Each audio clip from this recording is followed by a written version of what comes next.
Well guys, after being a month without uploads, I really apologize that I haven't been uploading for a month. But I decided to come back to the SEPTA North Wales train station to film Pennsylvania Northeastern W230. Now before I get into this video, I'm going to be telling you guys why I haven't been uploading in a while. If you haven't been subscribed to my main channel, I ended up arrested on June 25th due to very bad anger issues, and that's when I was at a behavioral hospital. However, I was discharged on July 10th.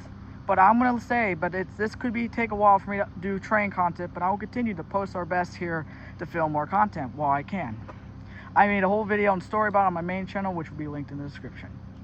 Without further ado, I'll be back once the rail fanning mode has been activated.